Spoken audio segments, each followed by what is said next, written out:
at it. Let's see if I can get back up to where we belong here. Sorry about that.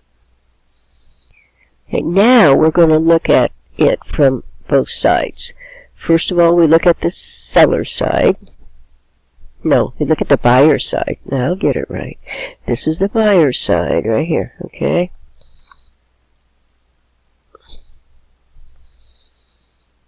This is going to be the seller's side. So you need to really get that in your head as you switch between the two of them. So let's look at the buyer side first. And the buyer is Bullseye, and they purchased $60,000 worth of women's sportswear on account from Muddy John, July 1st. Credit terms were $210, net $45.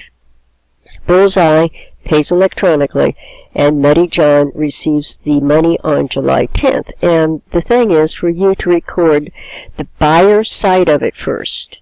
What does this look like? Well, first of all, the buyer got $60,000 worth of inventory, so that becomes a debit. It was on account, they have accounts payable now, of $60,000. Now they're going to pay this. So now we come down and how much are they going to really truly pay? So that's when you look at what was the, what were the conditions. It was $210 net $45. Am I correct? So that 2% intent within 10 days. So they paid that amount. So they are going to take.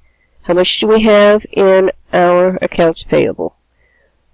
They're paying it all. So they're going to debit accounts payable for $60,000. But their cash, that's not true.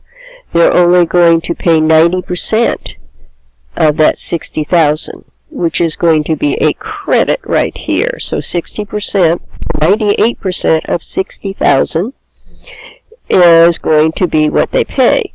Then you have to look at the discount that they took, and that's going to be 2% of the $60,000.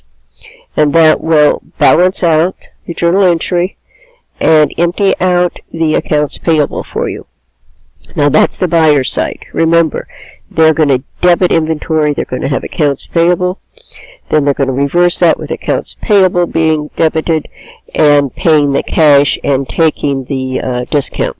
And the discount takes away from the inventory because that lowers the cost of the inventory. Now this is the seller side. Now, if you're selling this, it's a sales, right? So that's a really straightforward entry. You're going to have a sales revenue of $60,000 credit and an accounts receivable debit because they haven't paid you the money yet. Is that kind of soaking in? The seller has one additional entry. They're going to record the cost of goods sold. I'm taking this, somehow they have to get that out of inventory and they have to record it as an expense. So now we are going to, I'm taking their cost of goods for that amount was $32,000.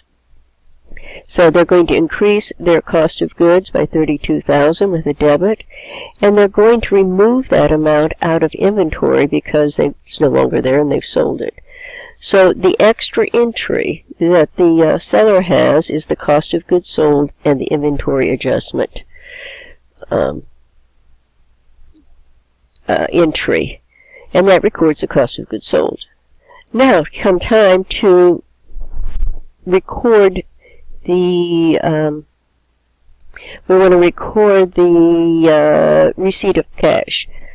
So they're receiving the money, and it has a 2% discount on it. So the amount of money they receive is 98% times the $60,000.